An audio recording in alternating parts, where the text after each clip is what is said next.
sommes très heureux de vous accueillir aujourd'hui dans ce lieu magnifique que nous aimons depuis qu'il a été restauré, hein, parce que c'est un travail qui a une dizaine d'années déjà, non, même un peu plus, on ne voit pas le temps passer.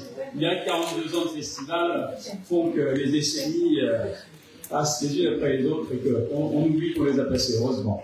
Et en tout cas, c'est toujours une joie d'être ici à Saint-Amand-de-Coly, et je salue aussi un certain nombre de nos amis, monsieur le maire de Saint-Amand-sur-Lozère, Yannick, je crois que tu es là, mais tu peux te rapprocher, chère Marie-France, adjointe au maire de Montignac, la première adjointe, le maire de Montignac-Lascaux, monsieur Pille Batouret, adjoint au maire de Sarlat, et il y a Jean-Jacques de Peretti, Roselyne qui est adjointe au maire aussi de Sorges, qui n'ai-je pas cité parmi les élus, messieurs et mesdames les présidents d'associations et chers amis.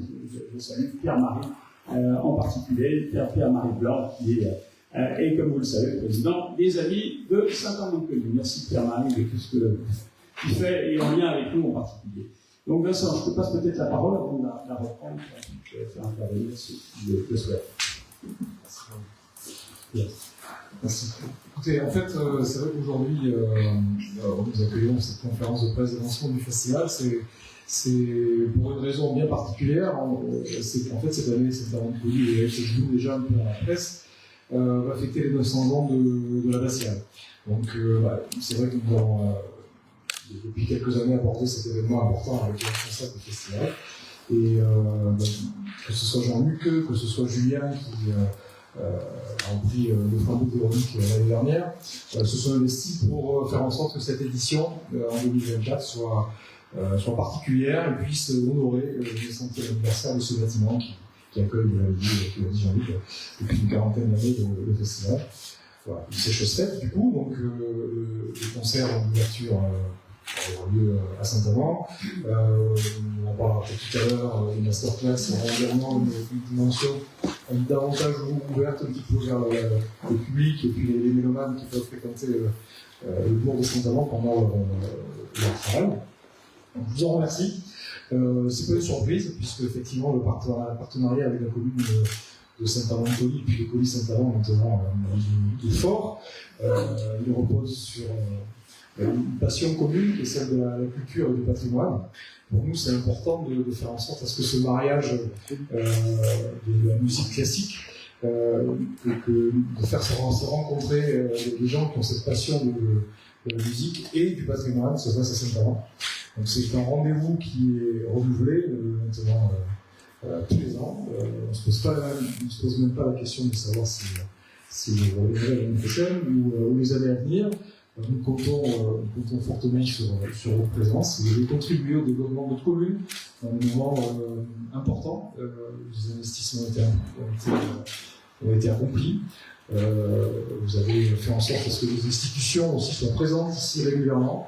Et c'est important pour une commune rurale comme la nôtre.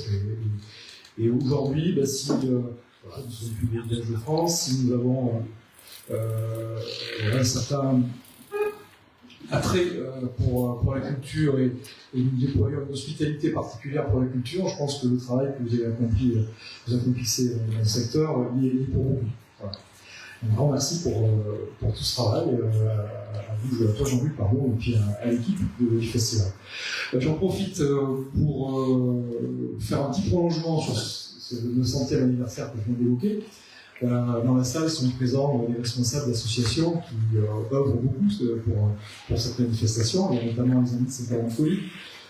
Sont présents différents administrateurs, le président Pierre-Marie Blanc, le secrétaire Jean-Baptiste Cessac.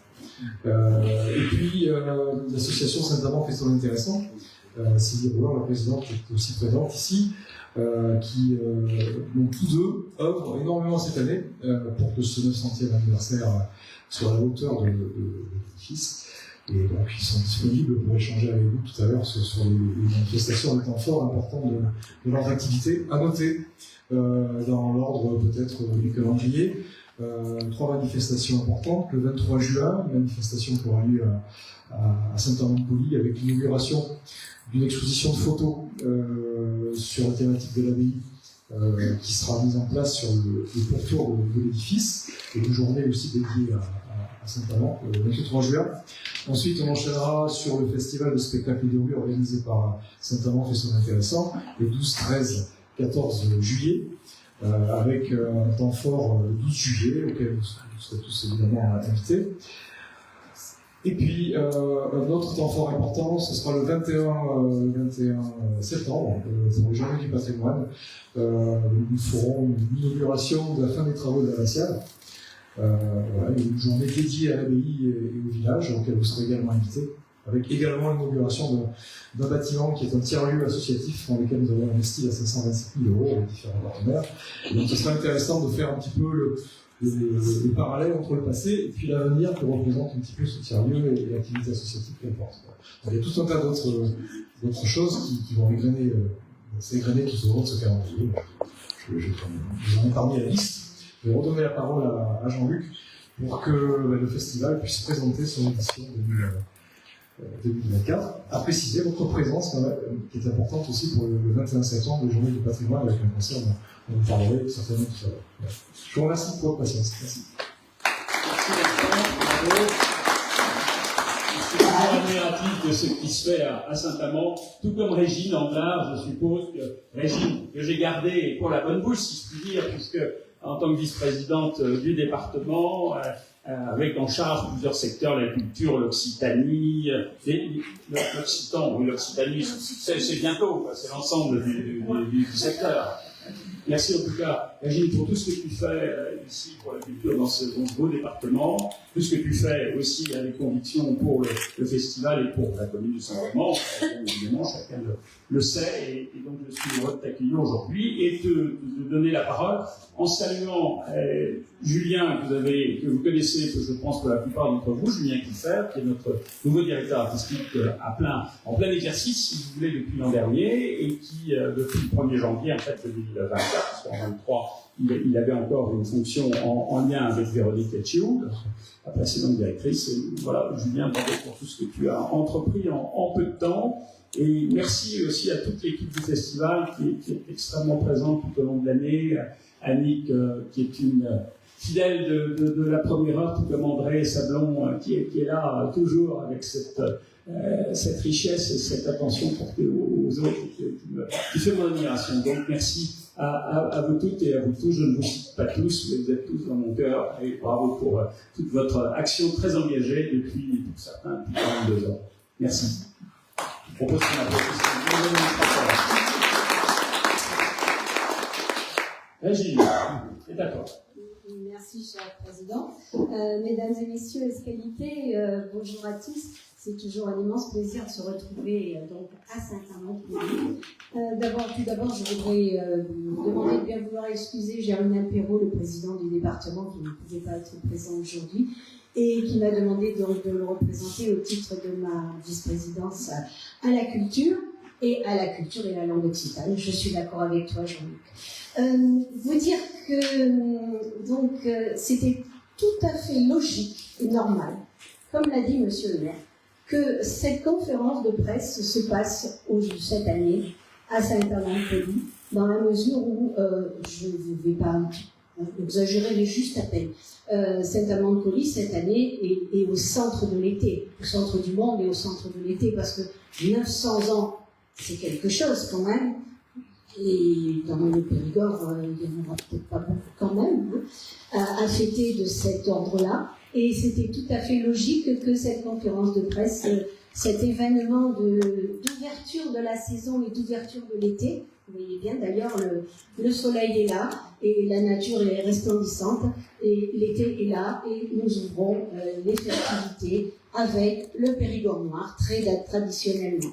Donc moi, ce que je voudrais dire, d'abord féliciter toute l'équipe du Festival du Périgord Noir et tous les bénévoles, tous les permanents.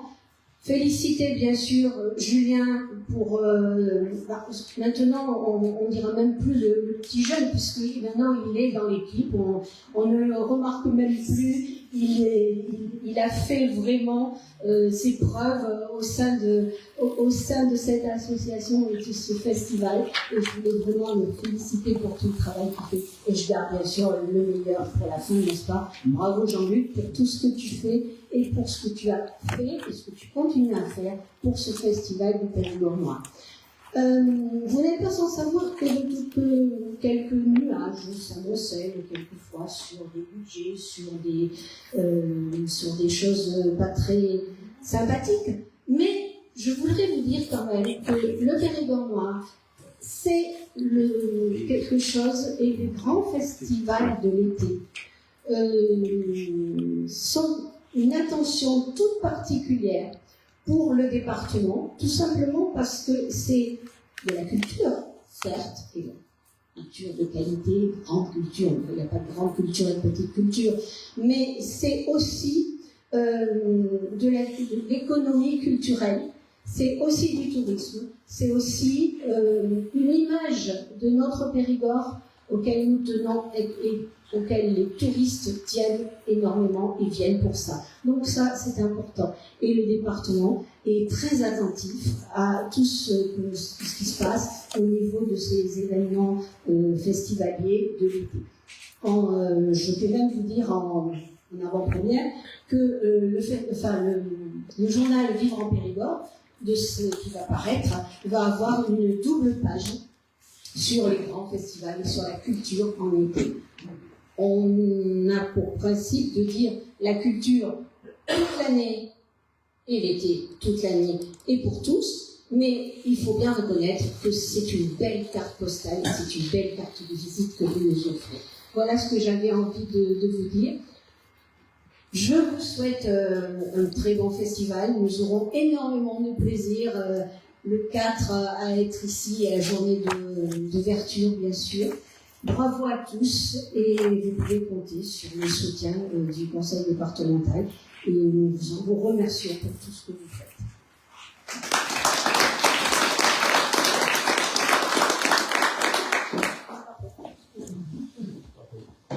Merci beaucoup Régine pour ces mots qui me vont droit au cœur. C'est vrai qu'une aventure comme la nôtre, qui se poursuit dans la durée, n'est jamais simple. On me dit, tu n'as pas de souci, tout repart chaque année sans difficulté particulière, mais si, il faut chaque fois remettre le métier sur l'ouvrage et au fond, c'est ça qui fait l'intérêt et la passion de notre aventure, c'est qu'elle est toujours là, comme au premier temps. Il y avait 3 concerts la première année. Il y en a un petit peu plus aujourd'hui. Il n'y avait pas d'académie. Aujourd'hui, une académie très reconnue sur le plan international. Je dis, puisqu'il y avait 17 nationalités présentes l'an dernier, que l'Amérique latine, l'Europe, l'Amérique du Nord, l'Asie, ils sont représentés, et j'y reviendrai tout à l'heure, mais c'est une fierté que nous partageons avec Vincent Geoffroy que de voir cette émotion, je crois que c'est le mot, de ces jeunes qui arrivent du monde entier et qui se retrouvent tout d'un coup devant le grand clocher-mur de l'abbaye et qui, cette abbaye fortifiée qui a traversé des siècles, comme tu l'as rappelé Vincent, et qui marque tous les esprits de ceux qui débouchent par les collines dans ce merveilleux village de Saint-Amand-de-Coligny. Donc c'est une raison pour nous ici aujourd'hui, et je peux dire que c'est un plaisir de vous accueillir avec Vincent dans ce lieu et dans ce village.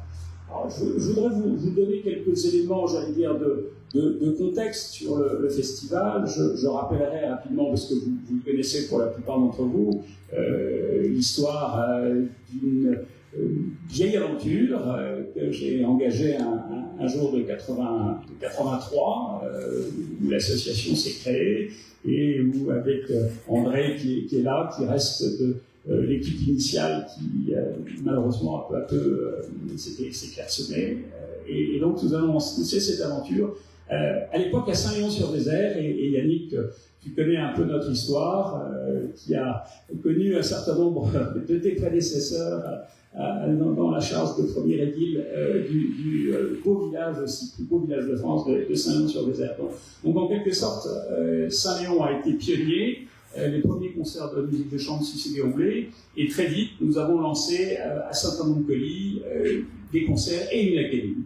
Et ça, je crois que l'aventure de ces deux villages a été exemplaire pour nous, avec ce point de rayonnement qui a toujours été Montignac, Lascaux, puisque Marie-Pierre, tu le sais, le festival s'y est créé, il y a son siège social, que nous y organisons pas mal d'événements pendant l'année, et même en dehors, puisque le 10 juin, à la maison pour seniors ABC, nous avons un rendez-vous musical que nous avons monté en lien avec Marc Joly. Je ne sais pas si Marc est arrivé, mais voilà, salut Marc.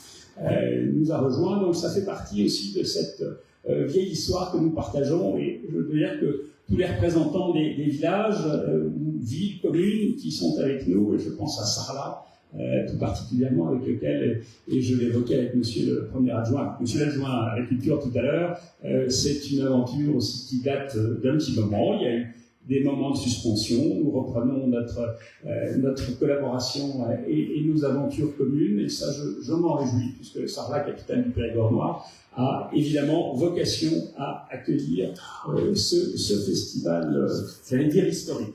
Et les représentants d'Aurillac, d'Aja, je salue Madame l'adjointe au maire de Sorges, qui est peut-être le village le plus récemment rentré dans les lieux où nous aimons aller, puisque nous avons une église qui a été là aussi restaurée il y a peu et tout à fait magnifique, une très belle acoustique et une halle dans le village de Sorges qui est superbe. Je salue un de nos mécènes, Norbert Léramante, qui est très actif à nos côtés et qui accueille aussi les artistes. Donc, vous comprenez, au fond, l'histoire du festival, elle est faite de ces amitiés partagées, de ces passions communes, de ce goût très profondément ancré chez nous pour le patrimoine du Périgord, et rarement on est un premier chef. Et si nous parlions tout à l'heure, Vincent, de ces 900 ans de l'abbaye, c'est bien qu'il y a un souffle qui habite ce patrimoine du Périgord, et que nous nous attachons à mettre en valeur grâce à la musique. Je vous rappelle, certains s'en souviennent peut-être, que nous avions mis en place, il y a maintenant 20-25 ans, un itinéraire qui s'appelle le Chant de la Pierre. Demeure un certain nombre de panneaux à l'entrée de certaines des communes. Et ce Chant de la Pierre visait à faire découvrir tout à la fois des édifices de la période romane, pour l'essentiel, mise en musique, si je puis dire, par le festival. Et c'est un moment qui nous a beaucoup marqué. Vous verrez encore de ces panneaux à l'entrée de nos villages que Greg, qui nous rejoint à l'instant, Graham, fondateur avec aussi du festival, s'est attaché à mettre en place. Bravo Greg pour cette aventure aussi partagée. Donc cette histoire en commun avec toutes les communes du Périgord noir, ou au moins celles qui ont souhaité nous rejoindre, et malheureusement on ne peut pas donner chaque année à toutes l'occasion de nous accueillir. Aja, par exemple, avec laquelle nous avons beaucoup travaillé cette année, nous avons mis entre parenthèses, nous reprendrons l'an prochain. Avec Aurillac, nous poursuivons ce travail magnifique, avec Fanlac aussi, et j'aime beaucoup ce que fait les maires de Fanlac et d'Aurillac pour leur commune, extrêmement dynamique.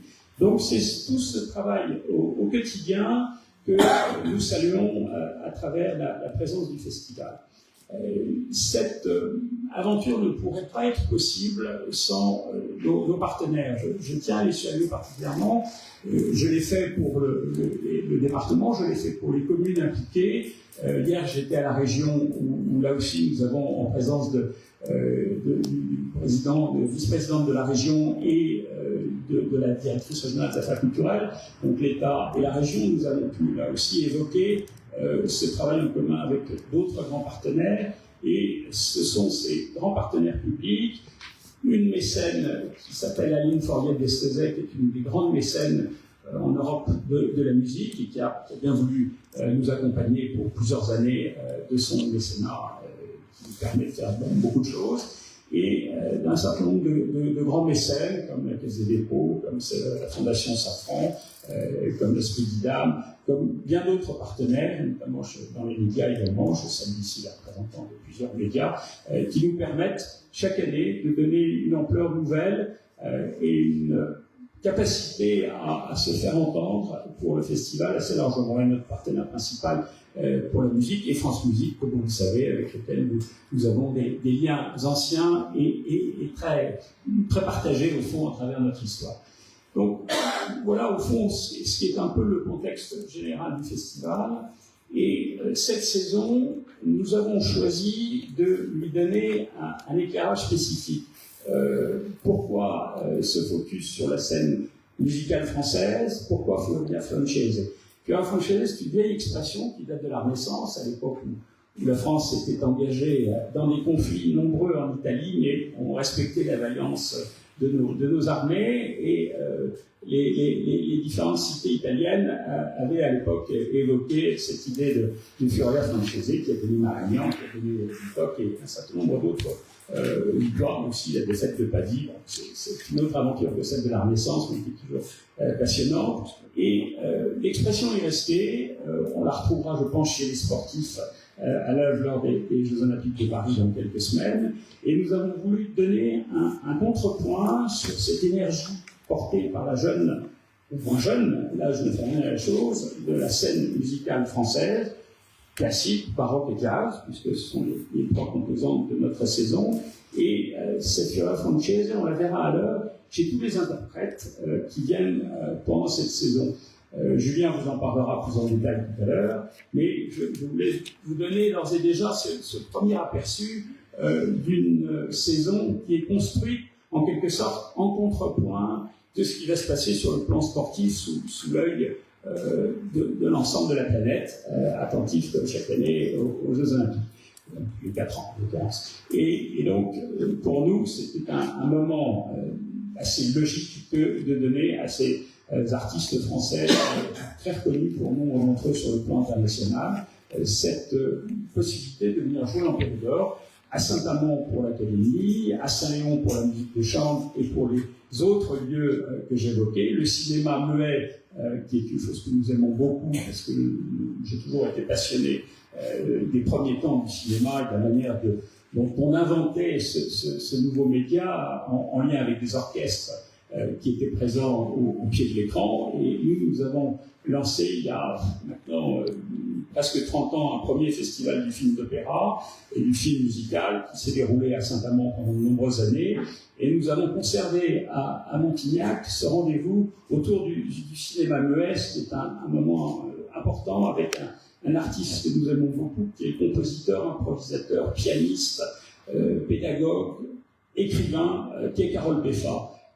Et il a ce lien d'amitié avec nous qui est précieux, puisque depuis 18 ans, je crois, il a l'occasion chaque année de venir donner deux films au cinéma de Montignac, interprétés par lui, improvisant au piano. Et ça, c'est un moment très privilégié sur lequel je m'arrête un instant, parce qu'il correspond à cette vieille histoire inscrite dans les jalles du festival.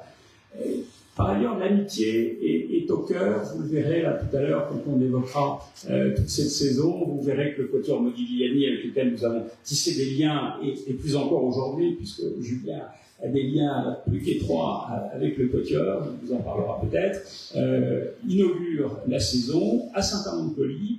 La musique de chambre à Saint-Amand, on ne le fait pas si souvent, mais c'est une belle façon de saluer un des ensembles majeurs de notre époque en matière de musique de chambre, et l'abbaye s'y prête bien par son volume, par sa taille, et donc le 4 août sera inauguré pendant la nuit à Saint-Amand le festival. Et puis vous verrez tout au long de la saison de nombreux artistes que nous avons choisis pour leur amitié, leur complicité de longue date. Je pense à Adam Laloux, je pense à Pierre Génisson et à bien d'autres, mais vous en verrez le détail dans un instant. Je m'arrête sur un moment particulier qui est celui de l'Académie.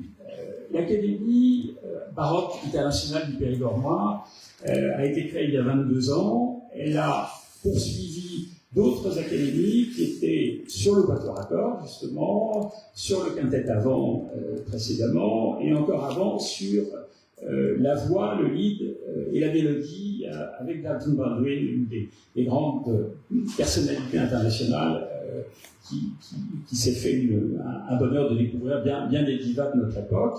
Et cette flamme que nous aimons passer d'une génération à l'autre, cette idée de transmission de grands maîtres à une jeune génération, s'est poursuivie, et il nous est apparu finalement, au bout de quelques années, que ce qui faisait sens, c'était les voix, les instruments de la période baroque 17e, 18e.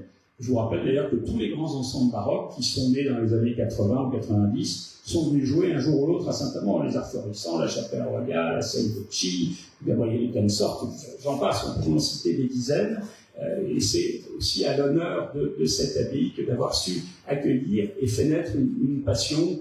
Et pour certains, vous vous souvenez de ces moments d'orage pendant lesquels le contre-ténor James Bowman, alors que tout s'était éteint, que la nuit illuminée par les éclairs donnait à l'abbaye une lueur fantomatique et continuait à jouer, à chanter, pendant que l'orchestre continuait à le suivre, et tout ça sans partition, puisque tout était plongé dans le noir, avec simplement les éclairs, et ce fut un de ces moments magiques comme la vie d'un festival en recèle.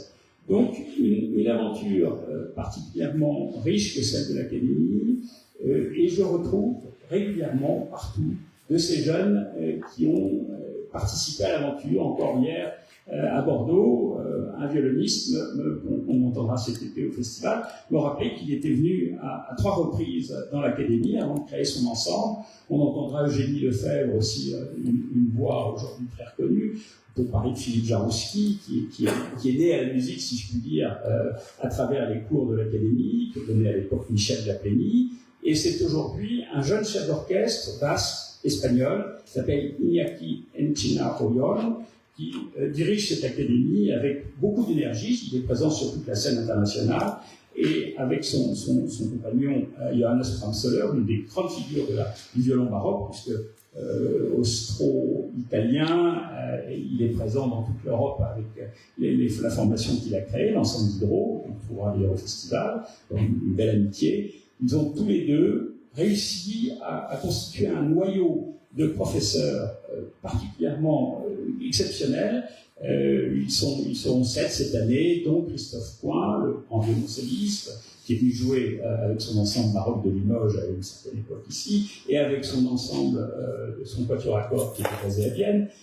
Donc vous voyez, tout ça se tient dans la fidélité. Et Carlos Aranza, qui est un des professeurs les plus reconnus en matière de technique vocale, qui est mexicain.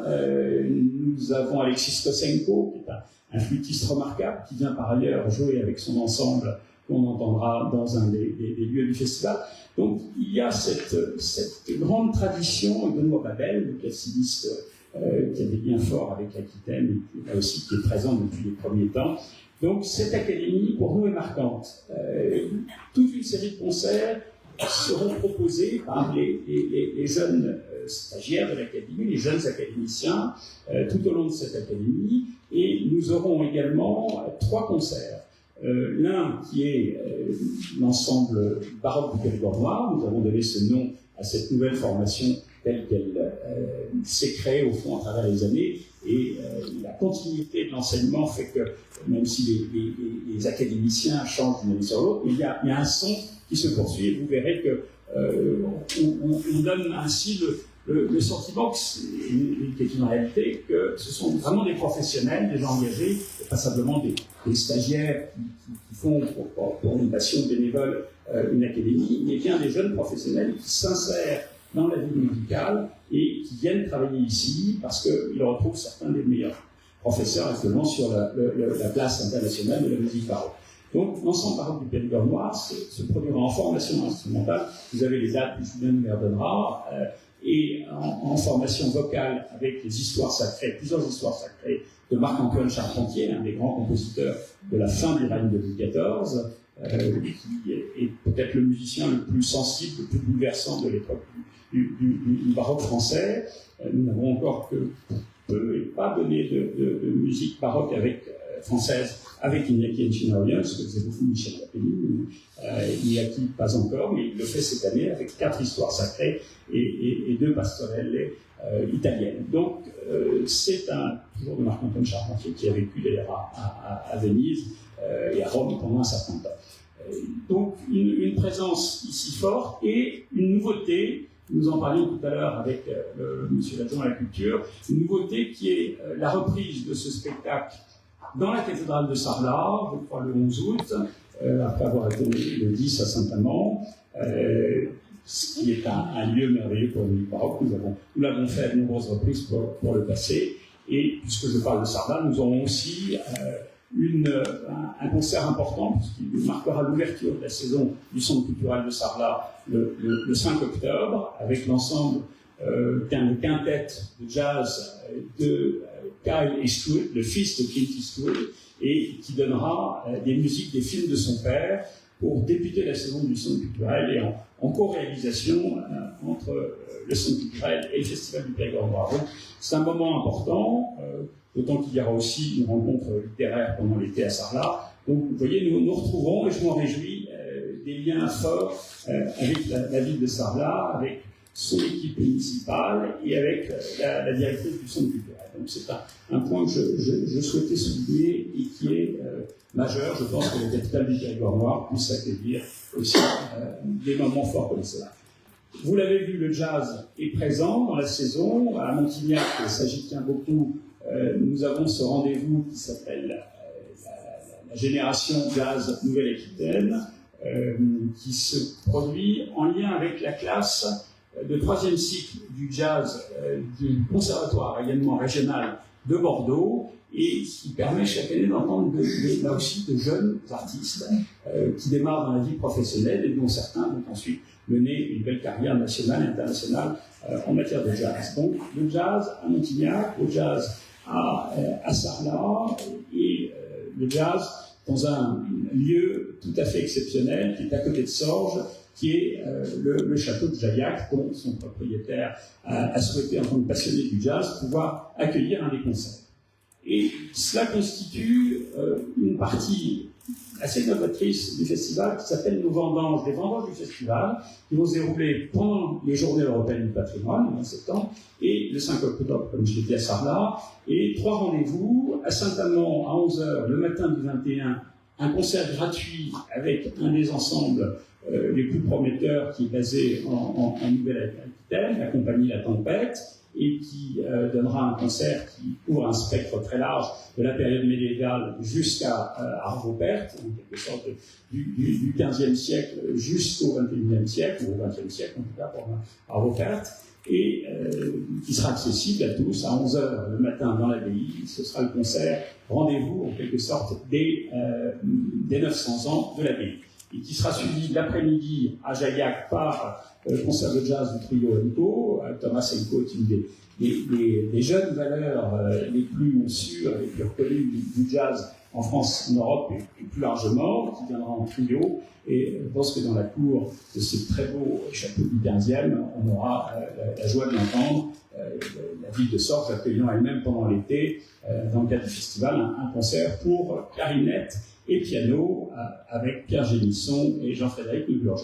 Donc des moments forts, des vendanges qui seront, je pense, une des attractions de ce rendez-vous de cette année, et qui ouvrent sur des perspectives pour 2025 particulièrement riches et notables. Nous y travaillons en ce moment avec Julien pour donner une ampleur régionale et au-delà à notre travail.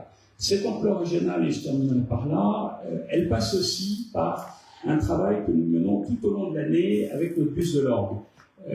Vous le savez peut-être, nous avons pu acheter pour la première fois en 2012, et nous en avons racheté un en 2021, puisque au bout de 10 ans, le bus avait fait suffisamment de kilomètres pour pouvoir en changer. Et grâce au soutien de l'État, de la région, de la Fondation Safran pour la musique, nous avons pu acheter un bus qui emmène des musiciens, qui emmène des partitions, des expositions, du matériel pédagogique, des logiciels spécifiques pour les adultes en situation de handicap. Donc c'est pour nous, et c'est tout au long de l'année, Sylvie Gors, qui est notre chargée de projet, travaille là-dessus avec beaucoup de passion, en lien avec les communes, les conservatoires de Cognac, d'Angoulême, de La Réole, en lien avec des associations sur le terrain, en lien avec des écoles, des collèges et des lycées. C'est ce travail discret sur lequel nous n'avons pas forcément besoin de beaucoup communiquer. L'important, ce sont les acteurs sur le territoire des communes qui font ce relais en direction de leur public, et nous nous attachons à donner à entendre la musique classique pas uniquement à travers l'orgue. L'orgue est un point d'entrée comme d'autres, mais qui permet de toucher des publics éloignés, empêchés, qui n'ont pas forcément cet accès aisé à la musique. Et nous tenons à leur donner cela, et c'est un travail exigeant. Nous le faisons régulièrement. J'évoquais tout à l'heure ce que nous faisons à Montignac dans quelques jours avec Marc Joly dans sa BC. C'est un travail fondamental auquel notre fonds de dotation du Périgord noir, que j'ai créé en 2014, apporte son soutien. Ce fonds a deux axes, je vous le rappelle. Un axe de solidarité musicale, et c'est en cela que le bus et les différentes animations musicales que nous concevons s'inscrivent bien dans son travail, et un second axe qui est le soutien aux jeunes talents musicaux qui ont pu faire leurs premières armes, si je puis dire, en Périgord. Et c'est ce rôle du fonds de dotation qui est important.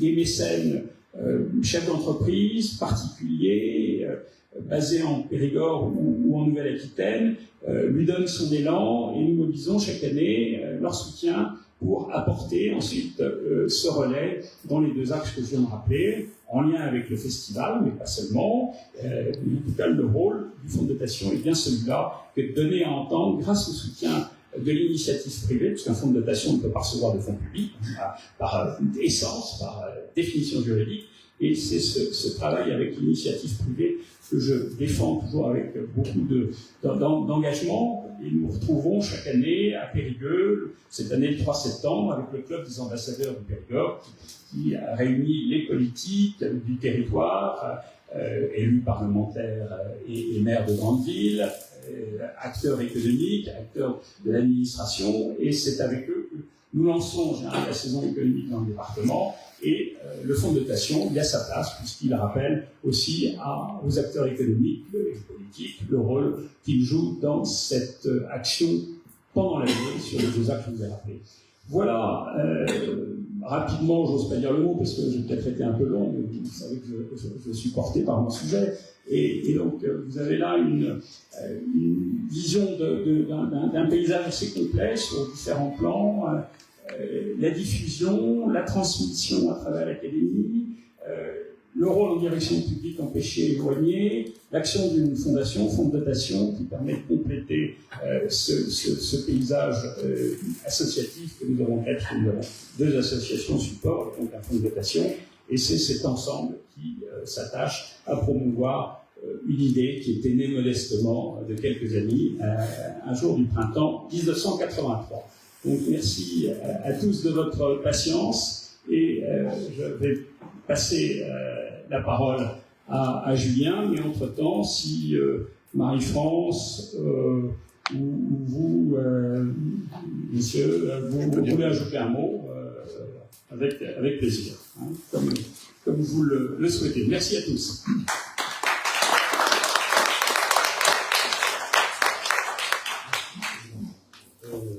Quand je vous ai parlé tout à l'heure, j'avais dit que j'avais rien à dire. Mais là, en vous écoutant, j'ai trop à dire. Donc je vais faire court. Moi, ce qui m'intéresse beaucoup dans votre démarche, à travers l'expression le chant des pierres, ou de la pierre, à travers ce qu'a dit M. le maire aussi, comment mettre en valeur le patrimoine, non seulement, pas uniquement avec les yeux, avec le fait de regarder, mais avec l'oreille. Nous sommes dans une société d'image où on ne se rend pas compte que le patrimoine, souvent, a été construit, il suffit de lire quelques ouvrages savants sur les anciens maçons de cathédrales ou de lieux religieux, ont été construits avec des lois très savantes d'acoustique. Donc, vivre le patrimoine, le faire vibrer, c'est y mettre à nouveau de la musique, du son. Voilà ce que je veux. Et je trouve que vous le faites à merveille. Ensuite, le retour de Sarlat dans le Giron, comme vous l'avez dit tout à l'heure. Et c'est vrai que quand j'arrive à Sarlat, et que j'accepte de rentrer dans l'équipe de Jean-Jacques de Péry, je suis étonné déjà d'ailleurs qu'il me le demande. Et puis, au bout d'un moment, je dis une seule condition, c'est que tu changes le libellé de ma délégation. Avant, la délégation, c'était culture et sport. Je dis à Sarlat, non, c'est culture et patrimoine. Et il a mis le sport avec l'éducation. Je trouve ça beaucoup plus cohérent, à tel point même que quand j'en parle, je dis que je suis délégué au patrimoine culturel. Vous sentez la nuance? Dans une ville où 76 bâtiments sont classés et inscrits, comment ne pas faire vibrer cette ville avec le festival du Périgord noir. Deuxième étonnement, je me dis, mais comment se fait-il qu'on ne soit pas partenaire du festival, en partenariat? Et là, j'ai pas eu de vraie réponse. Mais maintenant, c'est chose faite, nous revenons, en partie grâce au service, et Elodie de Rosereuil qui est ici, et la nouvelle directrice des affaires culturelles et du patrimoine, elle a pris à cœur ce dossier, et nous revoilà, pour le plus grand plaisir de tous, j'espère.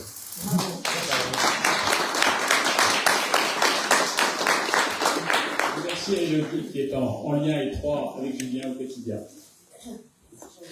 Pour moi, c'est pareil, je vais pas être très très longue. Simplement, Jean-Luc, tu as beaucoup parlé d'amitié, de fidélité. Je crois que Montignac représente bien cette amitié et cette fidélité entre la ville et le festival. Nous sommes ravis de t'accueillir tous les ans. Nous sommes ravis d'avoir cette petite note de jazz qui a été apportée.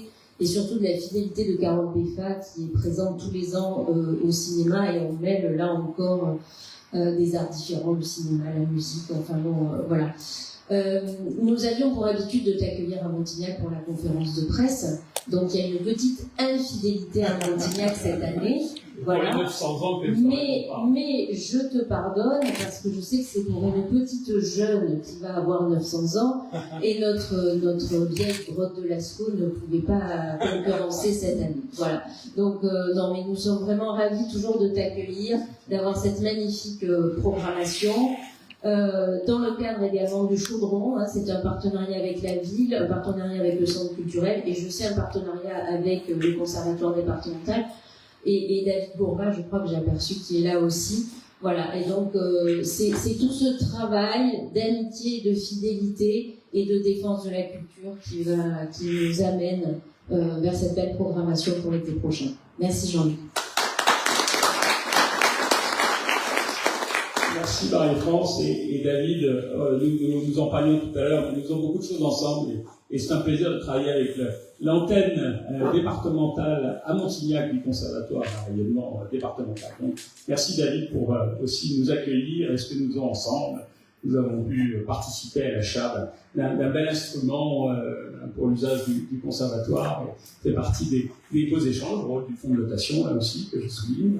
Donc merci à ce que tu fais et aux jeunes musiciens que tu formes avec une dernière équipe de France. Voilà, je voulais le souligner. Julien, j'ai abordé pas mal de sujets, mais je pense que tu as encore une fois que je suis lancé, on m'arrête difficilement, donc je te passe la parole. Merci beaucoup Jean-Luc. Merci à tous d'être venus pour cette présentation de saison du festival. Et merci à toutes les équipes du festival, du conseil d'administration, évidemment Jean-Luc, de m'avoir accueilli l'an dernier.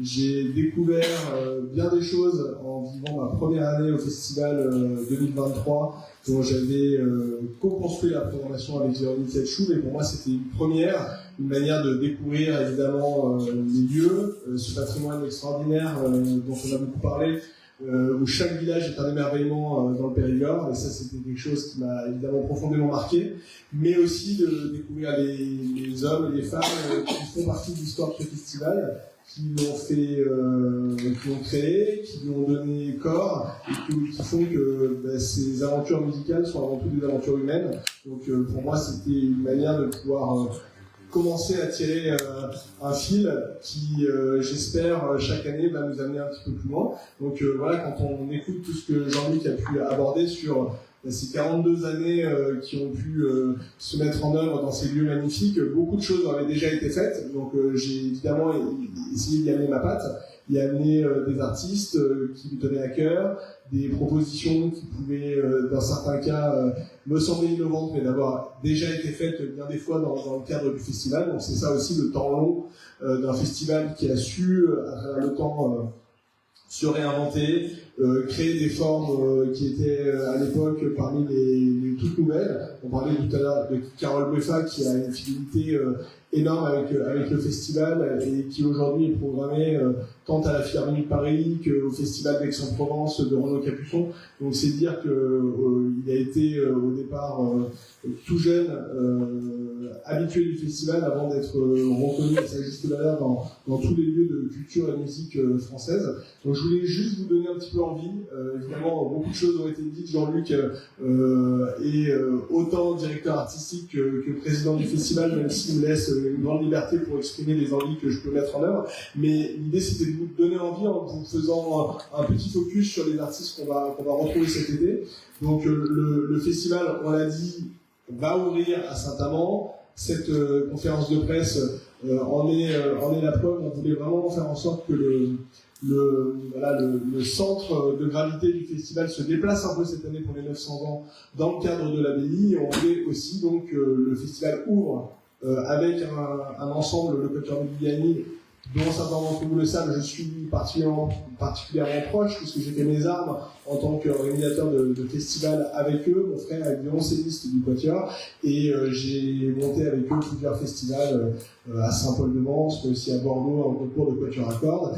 Et à Paris et dans le Festival du Périgord Noir, je travaille évidemment en lien très fort avec eux, mais sans qu'ils interviennent dans la direction artistique. Et j'avais envie de les inviter parce qu'aujourd'hui, quand j'ai commencé à travailler avec eux, c'était un jeune ensemble prometteur dont on disait beaucoup de bien, mais en sachant pas s'ils allaient convaincre et poursuivre une route longue, parce qu'une aventure d'artiste, c'est une aventure de vie aussi, et il faut tenir le temps long. Ils ont fêté leurs 20 ans l'an dernier, et aujourd'hui, on peut dire que c'est un des ensembles de musique de chambre les plus reconnus à l'échelle européenne, c'est une évidence.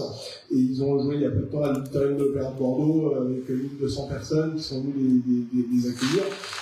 Ils donneront pour ces ouvertures un concert qui sera centré sur un des plus grands compositeurs pour Quatuor à cordes, qui est Beethoven, qui a composé les plus grands chefs-d'œuvre de ce genre musical pour 16 cordes, qui est si particulier, où l'idée c'est de pouvoir se mettre à disposition et de former qu'un seul son à 4 instrumentistes. Et on s'est dit que l'idée de pouvoir se mettre, créer cette polyphonie, non pas vocale, mais instrumentale, dans le cadre de l'abbaye de Saint-Amand, pouvait être quelque chose de magnifique. Et donc on aura 2 quatuors de Beethoven, dont un des grands chefs-d'œuvre absolus, le quatuor Razumovsky opus 59 numéro 1, qui sera donné en finale de ce concert. Mais il donnera aussi une création qui a été demandée à une jeune compositrice contemporaine qui s'appelle Élise Bertrand, qui a 23 ans, qui est une jeune violoniste de très très haut niveau, qui a été nommée aux Victoires de la musique comme révélation instrumentale, mais qui est aussi compositrice, vous l'avez compris, qui est demandée par de nombreux orchestres pour composer des concertos, des genres orchestraux, mais qui a composé un quatuor qui s'appelle Lui et Loro, qui parle aussi du temps long et du patrimoine, mais aussi de l'histoire, parce que c'est une photo qui a été prise à Monte Cassino suite à ce village qui a été détruit en Italie pendant la Seconde Guerre mondiale, où il ne restait qu'une statue du Christ debout, comme une forme d'espoir que les choses allaient pouvoir se reconstruire. Et c'est ça qui a été le fil conducteur de cette œuvre contemporaine qui a été créée en 2024, qui a été jouée au Concertgebouw d'Amsterdam et qui a été jouée aussi au Carnegie Hall, donc dans des lieux prestigieux s'il en est, et qui sera donnée comme une manière de dire que la musique classique, évidemment, c'est du patrimoine, c'est un patrimoine de lieux extraordinaires, mais aussi de littérature musicale extraordinaire, mais c'est aussi quelque chose où il y a des compositeurs et des compositrices de premier plan qui lui redonnent une modernité et qui font que c'est aussi un genre qui est en création, encore une fois. Donc ce concert-là, évidemment, aura lieu pour l'ouverture. Je vais vous donner un petit extrait du dernier enregistrement qui vient de sortir du Quatuor Modigliani, qui n'est pas centré sur Beethoven et Élise Bertrand, mais c'est un enregistrement à disque sur Grieg et Smetana. Vous allez entendre un extrait du Quatuor de Grieg. C'est très court, mais l'idée c'est de mettre en perspective tout ce qu'on évoque avec moi.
16 cordes, 4 instrumentistes, mais un son qui peut aller vers quelque chose de très orchestral et où les résonances de l'abbaye de Saint-Amand seront un bon test pour cette ouverture.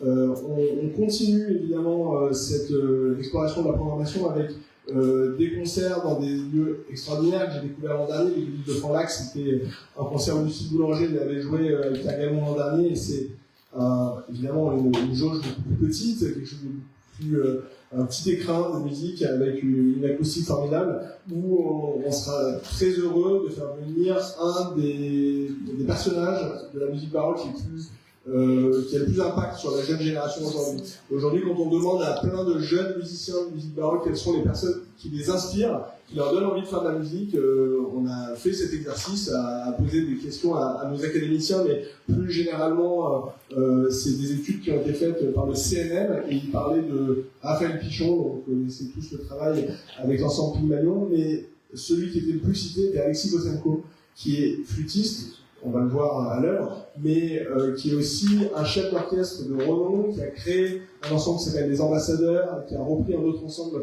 la Grande Écurie, pour en faire un laboratoire de musique baroque formidable, et c'est aussi un instrumentiste de premier plan. Il sera accompagné de deux jeunes femmes magnifiques, Natalia Timofeeva et Anastasie Jeanne, donc jeune de bande, violoncelle, clavecin et flûte. Petit extrait.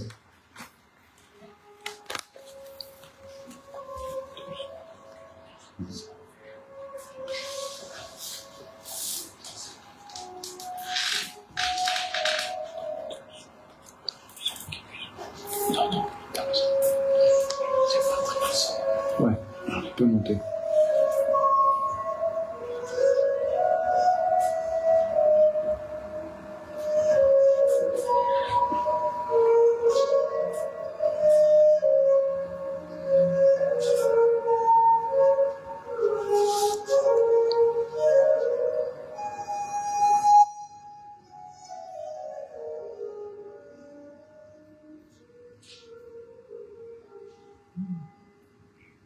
On vient d'entendre Téléman, mais le cœur de ce concert, c'est un grand tour d'Europe, qu'on appelle donc le grand tour, l'art de la flûte dans l'Europe baroque, où on traversera évidemment les pays et les compositeurs. On verra Carl Philipp Emanuel Bach, Mozart et bien d'autres compositeurs. On continue avec l'église d'Aurillac du Périgord, qui accueillera 2 concerts. L'ensemble d'Hydro, qui est un habitué du festival par le fait que son créateur et fondateur, Johannes Pranzler, est un des grands pédagogues de l'Académie baroque, viendra avec son nouveau projet qui est soutenu par le Centre de musique baroque de Versailles. C'est donc un projet qui est fait en coproduction avec le festival et le Centre de musique baroque de Versailles, qui a donc été en partie financé par le festival. C'est un projet qui est en quatuor sur instrument d'époque, avec des œuvres de compositeurs que vous connaissez évidemment tous, comme Rameau, mais aussi des jeunes, enfin des compositeurs ou compositrices beaucoup moins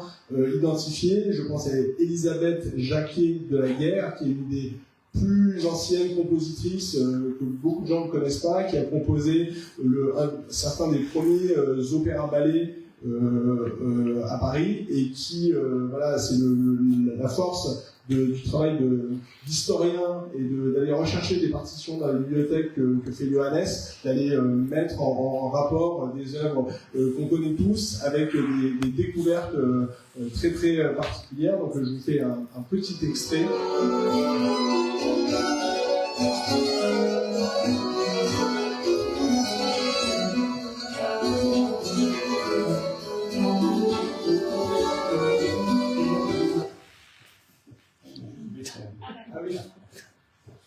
Donc, c'est pas grave, on a coupé Johannes, mais on va continuer sur le concert suivant, qui est le concert de The Curious Bards.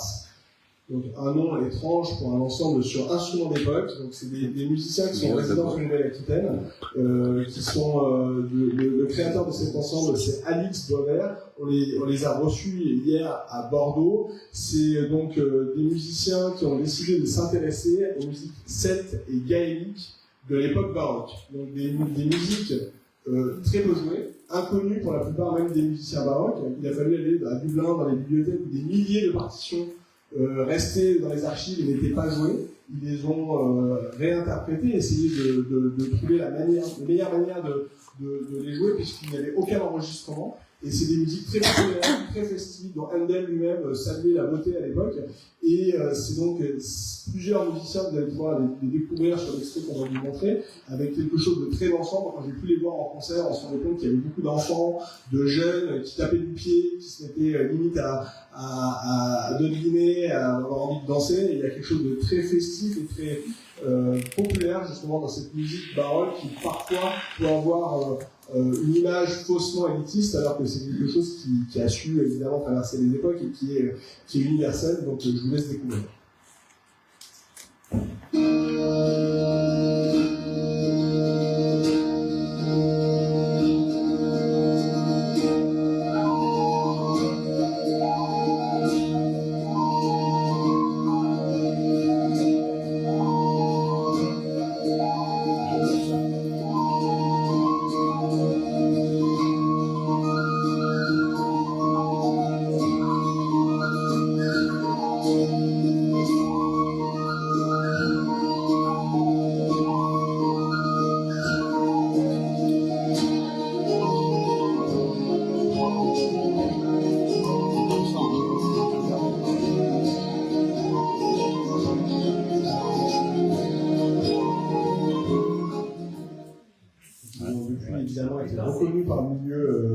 C'est un ensemble qui est jeune, qui s'est produit aux Folles Journées de Nantes, qui aujourd'hui signe des disques chez Harmonia Mundi et qui sera accompagné pour ce concert de Eugénie Lefebvre, qui est une ancienne évidemment musicienne du festival. On continue avec, Jean-Luc en a beaucoup parlé, ce cœur vibrant du festival qui est l'Académie Baroque Internationale, qui évidemment va se dérouler dans le village de Saint-Amand du 2 au 12 août, avec des concerts dont on a parlé, instrumentaux, mais aussi avec les histoires sacrées de Marc-Antoine Charpentier qui sont reprises à l'église, à la cathédrale Saint-Sacerdoce de Sarlat. On en est très très heureux et on remercie Élodie d'avoir permis de créer ce lien avec la magnifique ville de Sarlat et qui nous permet de pouvoir imaginer des choses ensemble. On parlera tout à l'heure de la coproduction de l'ouverture de saison du centre culturel qui nous tient évidemment beaucoup tous à cœur. On citera aussi le jour de ce concert qui aura lieu à 21h, une rencontre un peu plus tôt dans la journée à 15h, une rencontre littéraire avec une romancière qui vient de sortir un roman qui s'appelle Le Grand Feu, Léonore de Recondo, qui en même temps est publié chez Grasset, mais qui est aussi violoniste. Et donc elle viendra avec son violon et en même temps nous parler de son roman. Et ce sera une très très belle introduction parce qu'elle parle de musique italienne dans son roman. Ça se passe à Rome et à Venise. Et le programme des histoires sacrées de Marc-Antoine Charpentier, il est particulièrement intéressant. C'est quand on a voulu faire ce thème sur la scène française, l'idée était nullement d'en faire quelque chose de cocardier et nationaliste et de repli sur soi, mais au contraire de montrer au moment où Paris accueille le monde entier à quel point on pouvait être fier de notre jeune scène française, mais aussi des artistes reconnus qui font la force et le dynamisme de la musique classique, baroque et jazz français dans toute leur diversité, avec toutes leurs origines différentes les uns des autres. Et justement, ce programme de Charpentier, c'était une manière de montrer comment Charpentier, allant en Italie, a pu entendre de la part de ses maîtres des musiques sacrées, liturgiques, avec voix, et qui ça a permis de créer en France l'oratorio. Et de la même manière, son passage en Italie a permis d'amener aussi en Italie tout un ensemble de danses qui était propre à la musique française sur le territoire italien. Donc l'idée, c'est de montrer à quel point la musique et les échanges n'ont pas de frontières, même si évidemment on se centre sur cette année la musique française. Un petit extrait pour vous donner envie sur l'Académie Baroque Internationale de la résurrection de Handel il y a 2 ans qui a été filmée dans l'abbaye de Saint-Amand.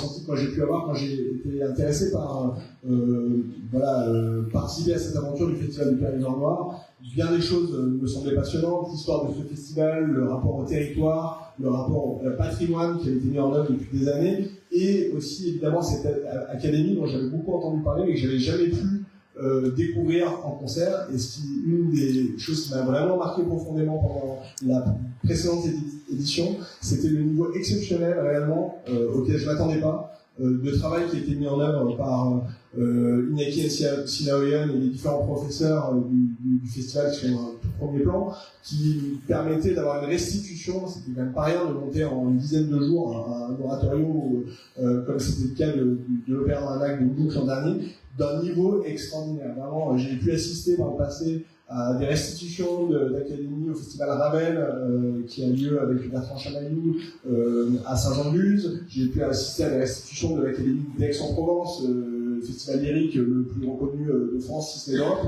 Et honnêtement, ce qui était proposé là, il n'avait pas du tout à rougir avec ce qui était proposé à Aix. Et donc, je voulais à ce titre-là féliciter le travail des professeurs, mais aussi c'était cette chose-là qui m'a fait dire qu'il était utile et important que ce travail considérable qui était accompli là puisse aussi être donné dans un autre lieu pour toucher d'autres publics. Et c'était cette idée d'aller à Sarlat, doubler ce concert vocal pour peut-être moins se faire de la concurrence à nous-mêmes en faisant 2 concerts identiques le samedi et le dimanche, même s'il y avait un public pour le samedi et ceux qui préféraient le dimanche. J'ai bien compris qu'il y avait des chapelles que je n'avais pas gommées d'une année sur l'autre, mais voilà, c'était cette idée-là. Pour continuer à dérouler un petit peu la programmation, en lisière du Périgord Noir, parce que je crois qu'on est plus dans le Périgord blanc, on se rapproche du Périgueux, on arrive à l'église de Sorges et lieu le 13 août avec, l'an dernier on avait eu un concert de trompette et orgue, et là cette année c'est un des plus grands représentants de la clarinette française, Pierre Génisson, qui a une carrière de soliste qui est venu à de nombreuses reprises au festival, qui vient de signer un contrat d'exclusivité chez Warner, qui est une des grandes maisons de disques européennes. Il vient d'enregistrer le concerto pour clarinette de Mozart. Il sera accompagné d'un des grands pianistes et compositeurs français, le aussi pédagogue, Jean-Frédéric Lepurger, qui est un des grands noms, je pense, du piano français aujourd'hui, parce qu'en tant que compositeur, l'an dernier, il a fait une résidence de 5 dates, de 5 concerts de ses œuvres à l'auditorium du Louvre. Il est programmé en tant que compositeur et aussi pianiste dans des lieux extrêmement prestigieux. Il vient de donner un concert avec l'Orchestre Philharmonique de Berlin en concerto pour piano, donc c'est quelque chose de quelqu'un d'assez atypique. Moi, je le connais depuis une vingtaine d'années, et à chaque fois, c'est quelqu'un qui est en norme, même dans sa manière de penser, sa manière de voir les choses, et qui est extrêmement inspirant, à la fois pour les jeunes musiciens, mais en tant que pianiste. Et donc, ils ont une vraie complicité avec Pierre Génisson, et vous allez pouvoir entendre Pierre quelques instants sur un extrait justement du concerto pour clarinette de Mozart.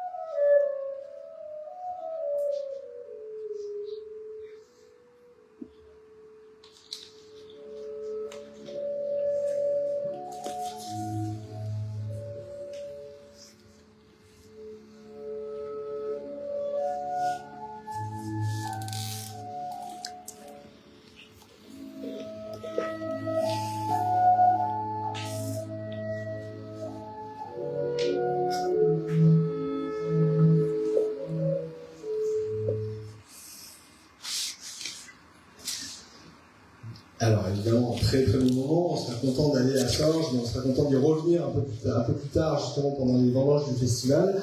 Je voulais aussi vous parler évidemment du concert qui sera donné par la classe du 3e cycle de jazz du Conservatoire de Bordeaux, qui fait un travail remarquable avec son professeur Laurent Bataille. On a l'habitude de les accueillir au festival, et c'est un moment vraiment particulier parce que c'est un concert gratuit qui permet à des curieux, des gens qui arrivent en famille et qui n'ont pas forcément l'habitude de pousser les portes de concert, de s'installer, de voir à quel point la scène Nouvelle-Aquitaine, la jeune scène, peut proposer des choses de très très bonne qualité. Et pour ces jeunes artistes, c'est aussi une aide à la professionnalisation, parce que beaucoup d'entre eux nous disent, c'est la première fois qu'on se produit dans des conditions professionnelles, avec une sonorisation de très bon niveau, avec un piano magnifique qui serait le même qu'on va proposer ensuite à nos pianistes de musique classique. Donc pour eux, c'est souvent le premier concert d'une carrière qui ensuite démarre. Et donc on est content de leur mettre le pied à l'étrier pour leur montrer que voilà,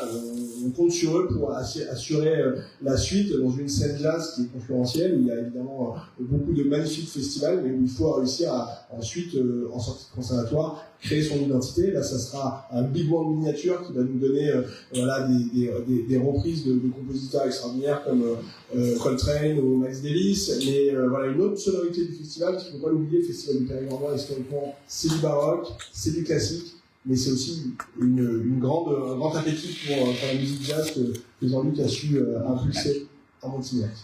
Donc on continue avec un des grands temps forts du festival, c'est le retour aux sources à l'église de Saint-Léon-sur-Vézère. Voilà, c'est aussi un de ces lieux dont les musiciens, quand ils se retrouvent à Paris pour faire le bilan de leur été, se disent qu'il y a des lieux qui les ont enchantés, des lieux qui ont une acoustique, une âme particulière dans un village évidemment qui lui-même a un charme fou. C'est cette église. Beaucoup de musiciens qui sont passés par le festival, quand ils m'en parlent, j'en parlais à Gauthier Capuçon il y a peu de temps que j'ai fait venir au festival d'Arcachon, me dit non mais c'est toi maintenant qui es sur le festival du Périgord Noir, mais cette église de Saint-Léon où il avait joué, alors évidemment il ne connaît pas la vie de Saint-Alphonse, mais il vous avait dit, voilà, ça l'avait marqué énormément, les différents concerts qu'il a pu faire à l'époque aussi avec son frère Arnaud. Donc on y revient avec une musicienne, Léa Desandré, qui est une des jeunes voix mezzo-soprano les plus demandées d'Europe aujourd'hui. Elle a fait ses armes avec les plus grands maîtres de la musique baroque. Elle travaille là cet été, elle va faire 2 opéras au Festival d'Aix avec Raphaël Pichon et l'ensemble Pygmalion.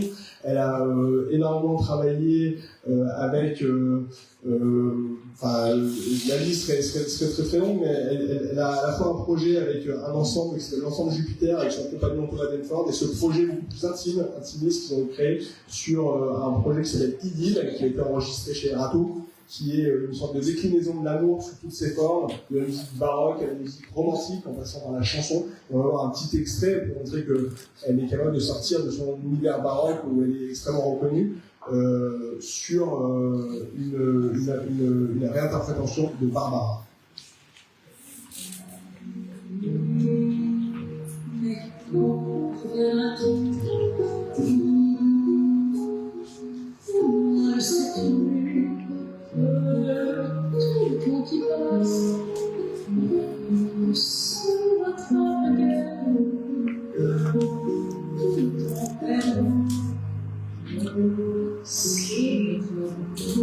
J'ai voté les rencontres, j'ai voté les toujours, j'ai voté les étoiles, j'ai voté les amours. Si tu ne comprends pas que tu dois revenir, je ferai de nous deux le plus beau.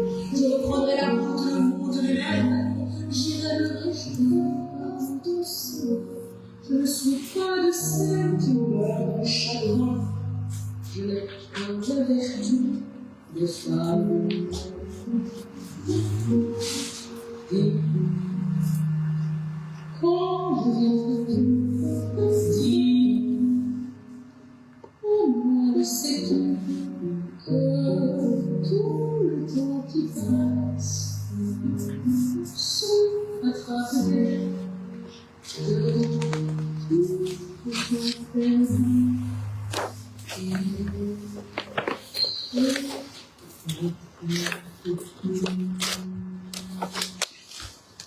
Donc c'est une date, je pense, qui marquera cette édition avec donc voix et lutte, un duo hyper intime dans un écrin de l'église de Saint-Léon. On continue le 16 août avec le récital de piano. Il y en a chaque année évidemment avec des très grands noms de piano qui sont passés au festival. Adam Lalou fait partie des musiciens qui sont déjà passés au festival et qu'on apprécie particulièrement pour sa fragilité et la manière dont il arrive à transmettre des émotions, justement parce que c'est quelqu'un d'extrêmement sensible, qui a fait ses armes en concours, quand il a gagné le concours Karaski, qui est un des plus grands concours de piano, qui a été révélation du temps de la musique il y a une dizaine d'années, et qui depuis a fait un sacré bout de chemin, qui a enregistré de nombreux disques, et qui en concert a su créer une vraie relation de proximité avec le public. Il a enregistré plusieurs disques consacrés à Schubert et Schumann. Ça sera le répertoire qu'il va aborder pour ce concert.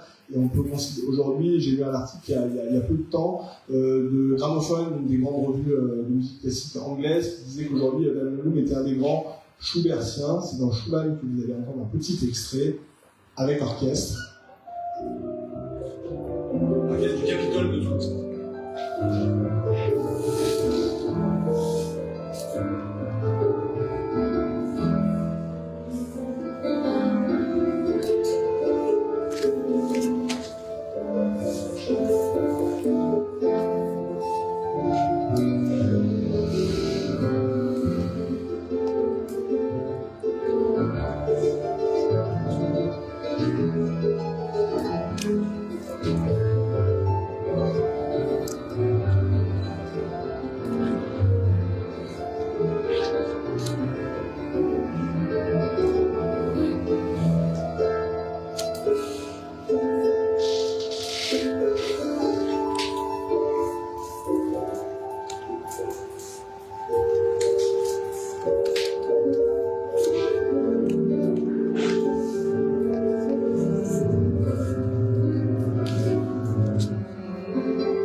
On arrive déjà au dernier concert du festival, le dernier de cette série, 3 concerts à l'église Saint-Léon avec de la trompette et un quintet à cordes, donc 2 violons en alto, un violoncelle et une contrebasse. C'est Romain Leleu, un des grands trompettistes français d'aujourd'hui, qui va nous donner un programme qui nous semblait indiqué pour cette clôture du festival. C'est une nuit fantastique, une ode au rêve, une ode à la nuit, qui est à la fois quelque chose qui se termine, un festival qui se termine et qui en renaît de plus belle avec les vendanges un peu plus tard, un répertoire pour ces nuits fantastiques qui va de la musique classique avec Schubert, mais aussi des Mozart, Rimsky-Korsakov, Dvorak, mais aussi des thématiques qui vont aller jusqu'à Leonard Bernstein et du jazz avec Dizzy Gillespie, et le swing si particulier et le son très chaleureux de la trompette de Romain Leleu, petit extrait aussi.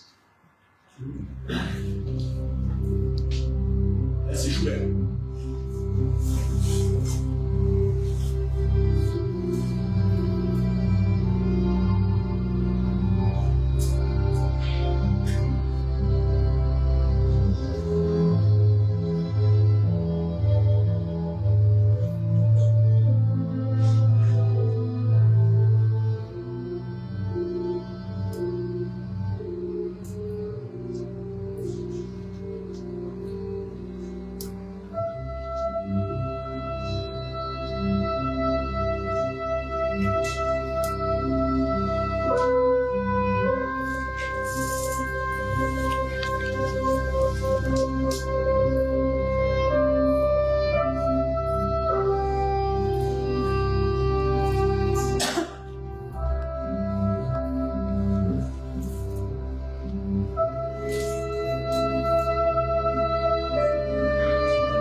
Et ça sera la fin du festival, mais on annoncera déjà les vendanges qui arriveront peu de temps après, journée du patrimoine, avec 2 concerts évidemment qui permettront au public de pouvoir le matin aller à l'un et l'après-midi à l'autre, même s'il y a un petit peu de voiture entre les deux. C'était important de pouvoir s'adresser à un autre public, de pouvoir faire en sorte de venir jouer sur le territoire du Périgord noir à un moment où les nuitées d'hôtels sont un peu moins nombreuses, mais où le patrimoine est tout aussi beau et où les habitants du territoire sont peut-être venus de vacances et ils sont peut-être contents de pouvoir découvrir quelques moments de musique. Et pour ce concert de 11h à l'abbaye de Saint-Amand-de-Coly, c'était s'inscrire dans le cadre officiel des festivités des 900 ans qui nous semblait le plus important. Et donc on est très content et on remercie Vincent Geoffroy pour sa confiance et la manière si simple et si agréable de travailler avec lui pour faire en sorte que les nouveaux projets puissent aboutir. On s'est assez vite dit qu'est-ce qu'on peut proposer dans le cadre d'un concert gratuit offert aux habitants et aux amoureux de l'abbaye pour ce matin du samedi 21 septembre. Et on a pensé à deux choses. La compagnie La Tempête de Simon-Pierre Beston est aujourd'hui une des compagnies de musique, mais pas simplement de musique, elle aborde tellement de chants, le théâtre, les arts visuels, qui est la plus qui est le travail, je pense, le plus novateur et le plus considérable aujourd'hui sur la Nouvelle-Aquitaine. Elle est en train d'être reconnue à l'échelon européen et être invitée dans les plus grands festivals. Simon-Pierre Beston aborde des œuvres de manière très très libre. Il amène un côté contemporain dans un répertoire qui lui-même est pluricentenaire. Et il nous a proposé un projet qui s'appelle Soleil Noir, qui est un hommage aux vierges noires médiévales, qui sont des sortes de quelque chose à la fois poétique et énigmatique, et d'aborder un répertoire extrêmement large, parce que cette abbaye qui a 900 ans, l'idée c'était de montrer toutes les musiques qu'elle a pu faire résonner bien avant qu'on soit là, des concerts ou des moments de musique ont pu sûrement avoir lieu par le passé. Donc c'était une manière d'aller des pleins chants de la Renaissance, des chants grégoriens, jusqu'à des œuvres beaucoup trop contemporaines de Stravinsky ou Arvo Pärt. Et ce mélange, ce passage des siècles nous semblait tout à fait indiqué pour célébrer les 900 ans de l'abbaye, avec 8 voix a cappella qui font résonner cette abbaye. On espère que ça sera bien adapté à cet événement et dirigé par Simon-Pierre Beston. Un petit extrait, non pas de ce programme, parce que c'est un programme qui n'a pas été donné, mais d'un autre programme qui se rapproche en termes de nombre d'artistes, qui s'appelait Hypnose, qui a été joué il y a peu de temps.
Et 18h, un peu plus tard, plus vers le jazz, dans le magnifique château de Zaya, qui a remercié la dernière année de nous accueillir chez lui à cette occasion pour un moment qui sera plus, je pense, qu'un concert. Ça sera aussi un moment de rencontre humaine, de découverte de bien des attraits du terroir périgourdin. Et qui de mieux que Thomas Nico, qui est, je pense, le meilleur trait d'union possible entre le musique classique et le jazz, de par sa double formation, à la fois petit-fils de Jean-Claude Casatsus, sa maman Caroline qui est venue avec aussi son frère David. C'est une vraie grande famille de musiciens, sont des habitués du festival. Thomas a cette carrière magnifique à la fois en classique et en jazz. Il a eu le Django, le prix Django du jazz, qui est Django d'or, qui est une des grandes reconnaissances de pianiste jazz, et on l'a fait revenir. Il a bien des projets, un projet avec une marimliste extraordinaire qui s'appelle Vassilina Serafimova, qui vient de Bulgarie, et son premier projet en jazz, c'était en trio. On lui a demandé de revenir avec le trio originel qui lui a fait découvrir la musique. C'est une histoire évidemment d'amitié entre eux, mais aussi un répertoire de composition de Thomas qui sait toucher le public au cœur. Moi, j'ai pu me rendre compte dans un autre festival dont je m'occupe à Paris, où c'est des concerts gratuits, pas du tout, mais beaucoup de monde, 1500 à 2000 personnes, et à chaque fois, les gens viennent par dizaines, voire par centaines, acheter des disques à l'issue du concert, parce qu'il leur raconte une histoire, il touche des gens qui ne connaissent pas forcément les noms les plus pointus du jazz, et il a cette forme de simplicité qui rend le contact direct entre lui et la musique.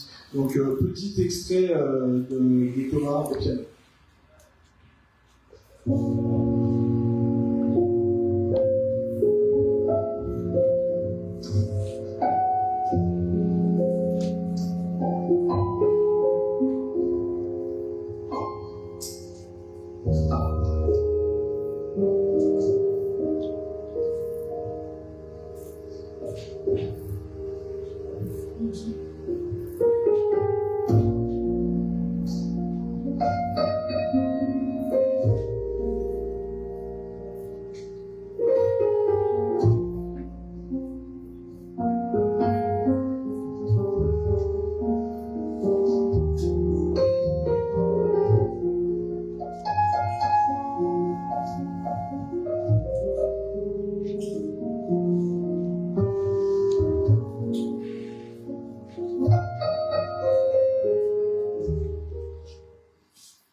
C'est de venir un peu plus tôt, essayer de goûter des truffes, je ne sais pas si ça ne s'appelle pas la saison, et de garder en tête que le goût de ces truffes pour les comparer à celles de Sarlat, qu'on pourra déguster aussi le 5 octobre, parce que je crois qu'il y a une sorte de guerre de clans qui m'intéresse au plus haut point, parce que je serais peut-être, je ne serais pas le juge, je n'ai pas les compétences, mais en tout cas je serais bien juré pour essayer de goûter tout ça. Et voilà, l'idée c'était, ça me semblait extrêmement important de nouer de nouveaux partenariats sur le territoire avec des institutions qui font rayonner la culture sur tout le Périgord noir. Et je pense que le Centre culturel de Sarlat fait partie de ces institutions qui font rayonner la culture sous toutes ses formes à Sarlat. Et Elodie Rossroy, qui est arrivée en tant que nouvelle directrice, arrive avec plein d'idées et plein de choses qui seront, je pense, des découvertes extraordinaires pour les habitants de Sarlat et des alentours. Donc, j'encourage à regarder bientôt le programme de saison qui va sortir, mais c'était aussi pour nous une manière de montrer que le festival et les vendanges se terminent. Elles se terminent sur un commencement. Et c'est l'ouverture de saison d'un programme. Donc c'est voilà, une page qui se tourne et une autre qui s'ouvre. Et c'est un peu ça, travailler en collaboration, c'est essayer de se tendre la main les uns les autres pour faire en sorte de se dire qu'on est plus fort ensemble que chacun de notre côté. Et je suis très touché de la manière dont on a pu essayer d'imaginer ça ensemble. Et il nous semblait important, évidemment, pour cette ouverture de faire venir un nom apte à faire venir le plus de public possible, et Kyle Eastwood, qui n'est pas, vous l'avez bien compris, un musicien de la scène française, qui n'est pas un musicien français, mais c'est un amoureux de la France, et il habite en France, et donc il fait partie d'une certaine manière de cette diversité de la scène française, parce qu'il joue avec beaucoup de musiciens français, il écume les festivals les plus prestigieux en France, et il fait très peu de dates dans cette rentrée, et il a choisi de faire confiance évidemment au Centre culturel et au Festival du Périgord noir pour cette coproduction Eastwood by Eastwood, qui sera en amont, avec un partenariat aussi avec les cinémas de Sarlat, qui va faire une rétrospective des films de Clint Eastwood. Donc ça sera une belle manière de se mettre dans le bain, parce que ça sera un concert où des vidéos d'extraits de films de Clint Eastwood seront diffusées. Clint Eastwood a joué en tant qu'acteur quand il était enfant. Il était passionné par le cinéma, mais aussi passionné par la musique. Il s'est mis à la contrebasse, et il a réussi à allier son amour des deux disciplines en composant des musiques de films, dont celle du film que vous avez tous vu, Grand Torino, par exemple. Et ça sera une sorte de petit panorama dans cette filmographie extraordinaire dont je ne vais pas évidemment déflorer le concert, mais on retrouvera des mélodies que vous connaissez tous de Ennio Morricone et d'autres. Et c'est un concert qui, je pense, marquera le festival et dans son registre jazz, et on est très heureux de pouvoir annoncer pour la suite d'autres partenariats. On espère le prolonger l'an prochain avec Elodie et la Ligue de Sarlat pour imaginer d'autres projets. C'est une discussion qu'on n'a pas encore eue, mais on espère qu'elle aboutira. Et on reviendra aussi en octobre 2025, cette fois-ci aussi avec une collaboration avec l'Opéra de Limoges, où on risque de faire l'ouverture de l'Opéra de Limoges en partenariat avec dans le cadre des vendanges du festival, et en partenariat avec le festival Vibre, qui est le concours de Quatuor à cordes de Bordeaux, sur lequel je travaille aussi. Donc on vous en dira plus tard, mais d'ici là, on espère que vous aurez passé une très très belle édition 2024. Je crois que ce serait plus content de boire un verre ensemble et de pouvoir échanger si vous le souhaitez.